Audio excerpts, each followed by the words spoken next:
in a one-horse open sleigh. Dawn, come see what Santa brought you. Oh, Christ, I'm coming.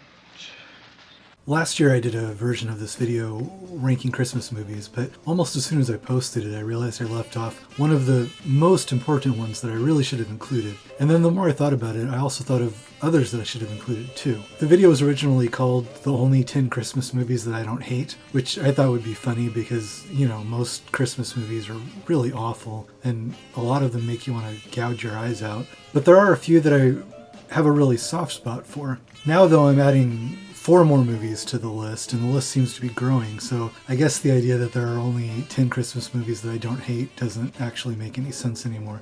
Maybe I'll do an update to the list every year or something and add new movies. There's actually 2 more that I'm thinking of now that I could add after this. As the list keeps growing, it'll be hard to act like I hate Christmas movies so much, even though that was supposed to be the original joke. I left most of the video the way it was originally, and I'm just inserting new movies into the old list. So if you've already seen the video and you're just curious which movies I added, you can just skip around to those parts. But if you haven't seen the video, this is basically now just my list of what I think are the greatest Christmas movies. One thing I didn't expect in the reaction to the original video is that a lot of people seemed really upset that I didn't like It's a Wonderful Life. I mean, I know it's considered a classic and everything, but that doesn't mean it's good. But anyway, since I was revising the video, I watched it again, and so I can report back that no, I'm sorry, it still sucks ass.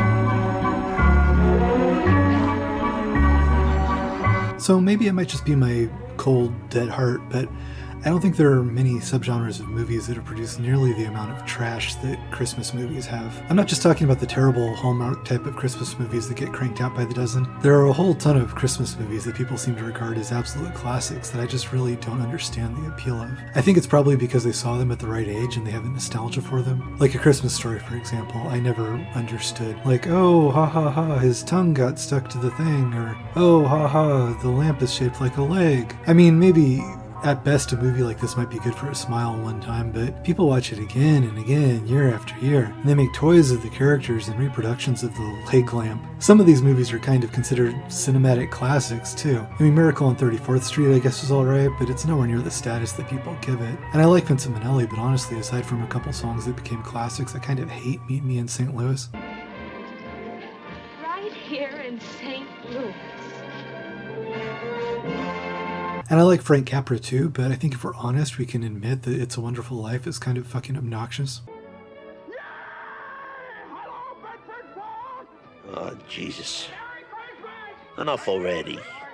I mean, it's not the worst movie in the world, but it's held in such esteem. I think maybe I hate it more than it deserves because it annoys me seeing people heap praise on a movie that I think is mediocre. Or maybe it's just my dead heart again, and I hate seeing other people happy. But I really don't hate every Christmas movie, though. There are a small handful that I really love, and some of them I think are just really great movies.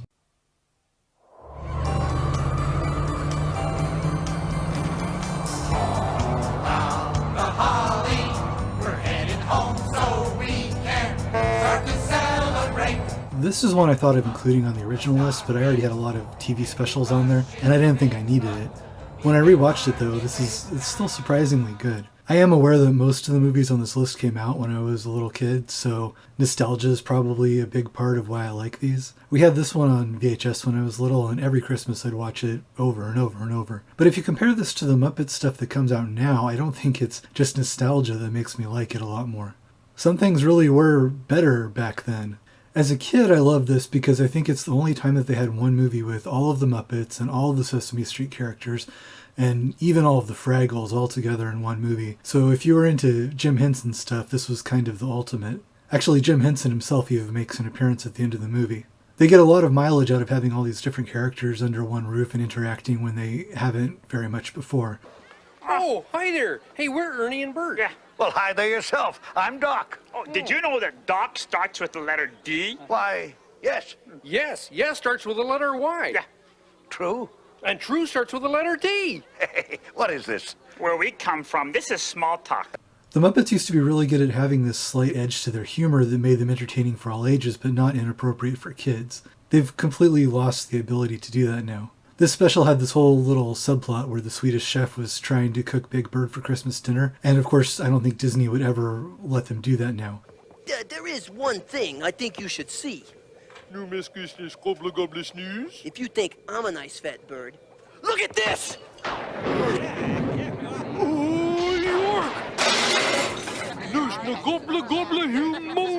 Ain't it the truth? But as a kid, obviously, I thought that this was hilarious. In the show, Big Bird is never in real danger and everything resolves in a sweet way. But having that kind of, slightly dark humor in there makes kids feel like they're not being pandered to and they love it. Telephone! Telephone! That's just animal. Hello! Give me presents! Oh, pig. I've been a huge fan of stop-motion animation since I was a little kid, and I loved all the Rankin Bass stuff like Mad Monster Party and all the rest. So Rudolph was one I always looked forward to every year, back before you could watch everything anytime you wanted and when you had to wait until December for them to show it on TV again. It still holds up. It has entertaining songs and characters and a lot of fairly clever dialogue. There are a lot of people now who spend too much time trying to look for things that are supposedly problematic in its portrayals of gender and other issues. It was meant to be for children, and it has an intentionally silly tone throughout. But it does also have a lot of intentional messages about fitting in and what society does and doesn't consider acceptable and normal, and it can have entertaining layers as an adult.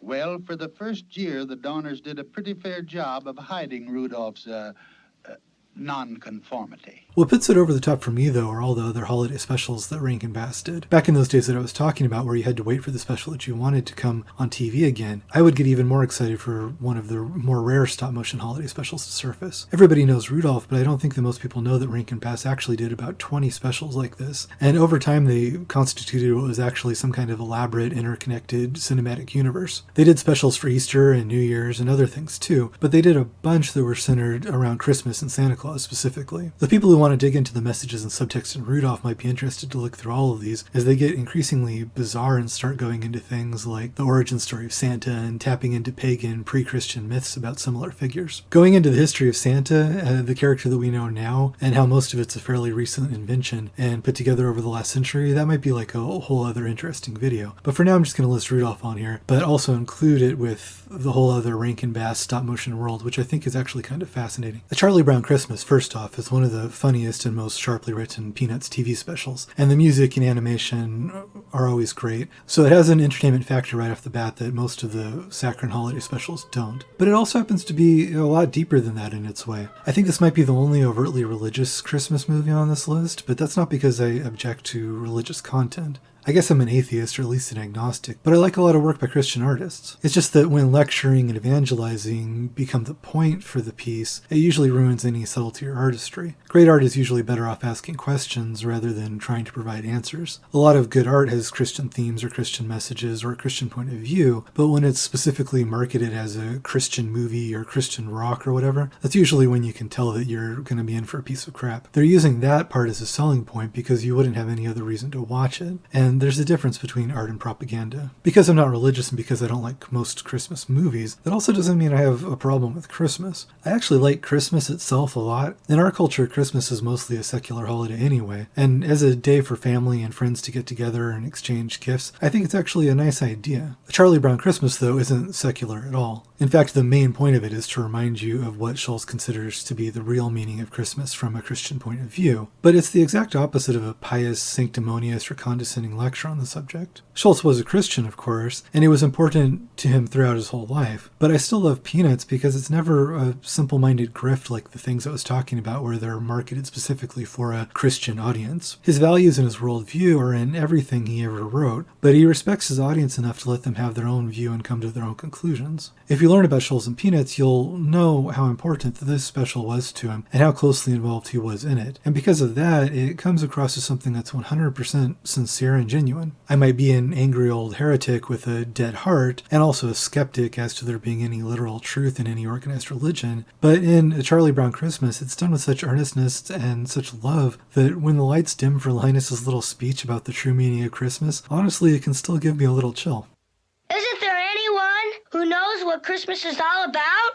I'm ranking these based on how good they are as Christmas movies, by the way, not necessarily the quality of the filmmaking. Otherwise, I'd probably rank Edward Scissorhands higher because I really love this movie. I never really thought of it as a Christmas movie, though, because it doesn't have the winter wonderland vibe that most Christmas movies aspire to. But I realized it's probably closest of any of these movies to what Christmas actually was for me growing up. Tim Burton grew up in Burbank, and his visions of suburban tract home living are all based very closely on what that was actually like for him. I know because I grew up in Orange County, which is right near Burbank and practically the same. In Southern California, we don't have seasons. Our lawns stay green and most of the trees keep their leaves all through the winter. We'd mark seasons with decorations, and my memories of Christmas are full of fake snow painted on windows and cotton snow stapled on the roofs. This movie, lovingly, if a bit sarcastically, captures that fake polystyrene Christmas that we had in detail. The story of the movie, of course, is more of a retelling of Frankenstein, but Burton always tells Frankenstein from the point of view of the monster, and his desire for love and family and closeness actually make this a very thematically appropriate Christmas movie in that way as well. There are also lots of movies that try very hard to do a sort of naughty or raunchy take on Christmas,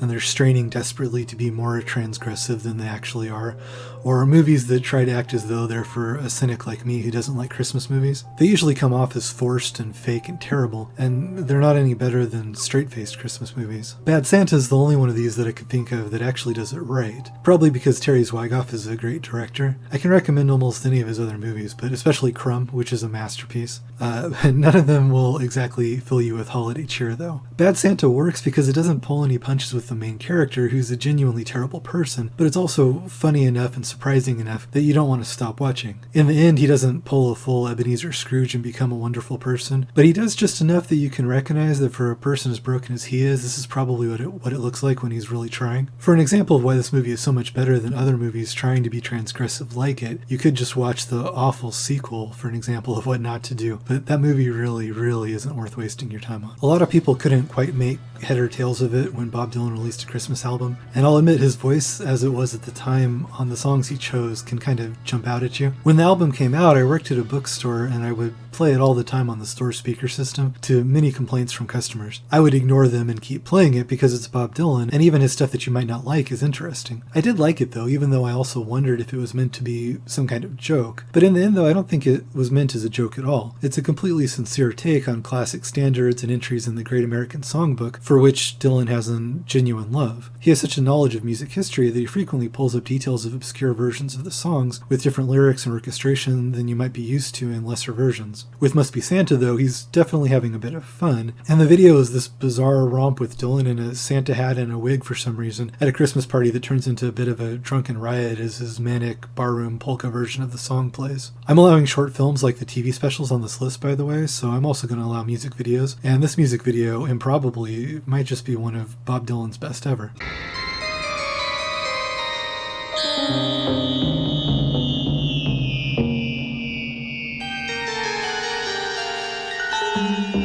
If you're the kind of person who reacts to Christmas cheer with maybe wanting to see a movie with people getting stabbed up a little bit, I thought I'd add some slasher movies to this list. Christmas slasher movies are a surprisingly robust subgenre, so I know it can't be an unusual sentiment. Silent Night, Deadly Night is a bizarre movie, which is what makes it entertaining.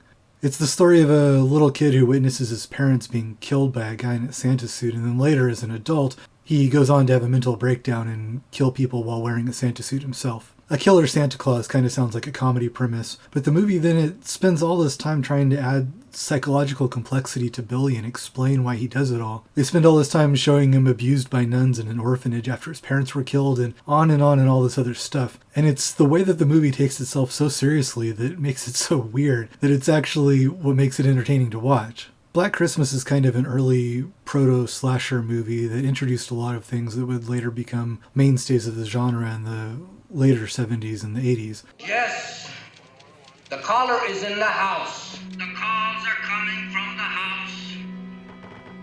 There's a killer stalking a sorority house full of buxom victims and so on. The movie's story wanders a little bit too much, and it doesn't focus enough on the sorority house for tension to build, and Halloween and other movies later on would refine this formula a lot. But this is the Christmas version, and it has enough creative murder and weird humor to make it worth watching on its own. Isn't Santa naughty? Oh, ho, ho, fuck. There are a lot of movies that take place at Christmas that aren't necessarily about Christmas, so people might argue about their inclusion on a list like this, and a few of the next entries will fall into that category, but I'll defend the choices when I get there. Gremlins, though, I really think is a full-on Christmas movie. Part of the appeal of this movie when you're a kid is that it's goofy enough to be entertaining, but it's also just dark and violent enough that it can actually be scary and you don't feel like you're being pandered to. I remember that my mom was absolutely horrified by the speech that Kate gives about her dad dressing up as Santa Claus and dying coming down the chimney, which my mom thought almost ruined a movie that she felt was otherwise cute and entertaining. And that's when I noticed the smell.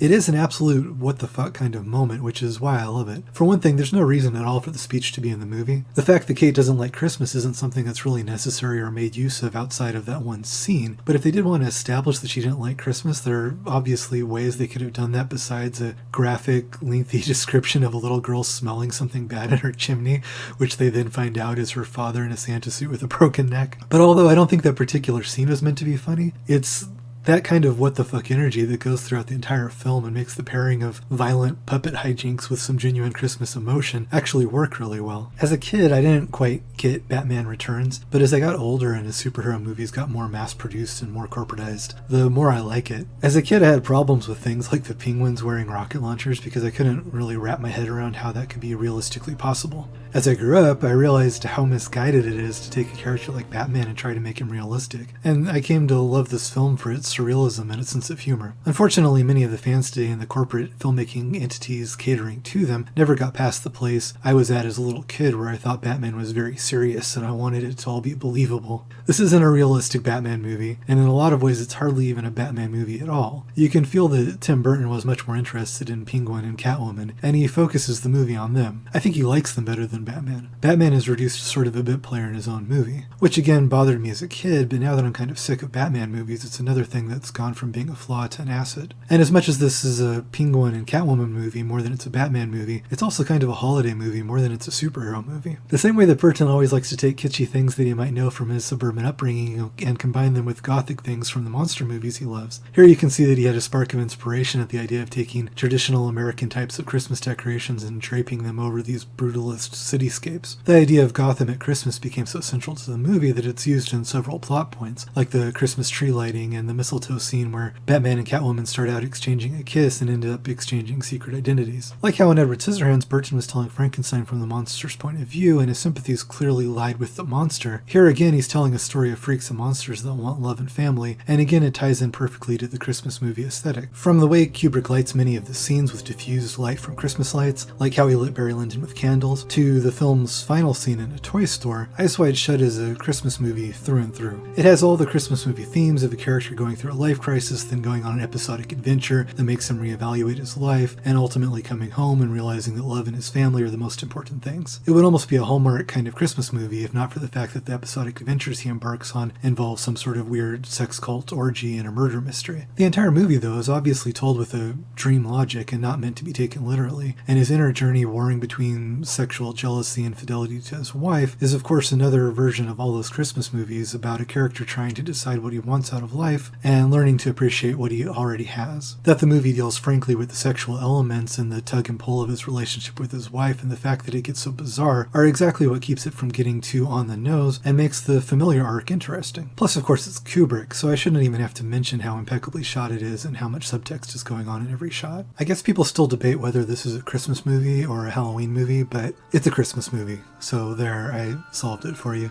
For one thing, the story takes place starting at the end of Halloween and goes through the preparations for Christmas, but also thematically it's exactly the same archetypal Christmas story that I've been talking about. It's a man having a life crisis, wondering what else in the world is out there, and Christmas makes him realize that he always had what he wanted right there at home. It's also Tim Burton's riff on all those Rankin Bass holiday specials that I talked about before, down to using stop motion, and even doing his version of the Rudolph poem with Zero. Like I was saying before, I loved those specials and was fascinated by stop motion animation as a kid, and then when this movie came out, it took the whole thing to another level. This movie blew my mind. I still remember vividly the first night that I saw it. I built a whole little Halloween land in my bedroom out of cardboard and styrofoam, and I built plasticine puppets of the characters that I liked, which they didn't make action figures of, and I had to build a lot of them myself, because the thing that most people might not realize now is that at the time there really weren't many toys or action figures for this movie. When the movie came out, Disney had no idea what to do with it. They were afraid of it. They thought it was much too dark and too weird for their brand. Originally, it didn't even have the Disney logo at the start of the movie. It said Touchstone instead, because Touchstone was another imprint that they used for off-brand things that they were afraid might damage their family-friendly image. I remember at the time hunting around for the action figures, and the Disney store in my mall only had two.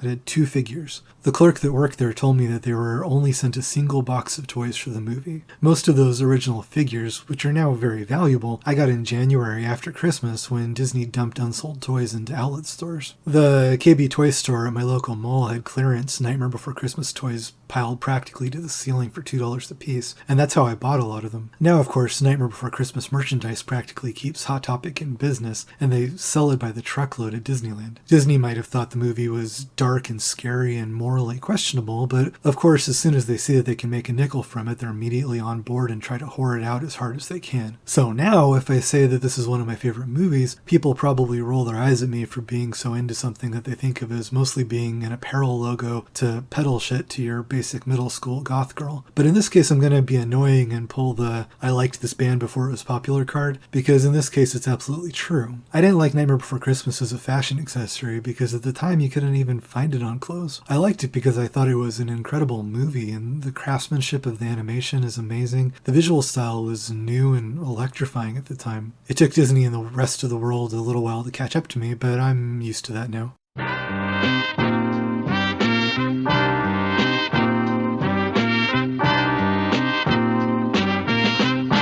I got lots of problems. Female trouble. This is the movie that I have no idea how I forgot to include it in the original version of this video. This is John Waters' best movie and one of my favorite movies of all time. And it's also undeniably a huge Christmas movie. I'd better get them cha-cha heels. How very sweet of you, dear. Merry Christmas, honey bunch. What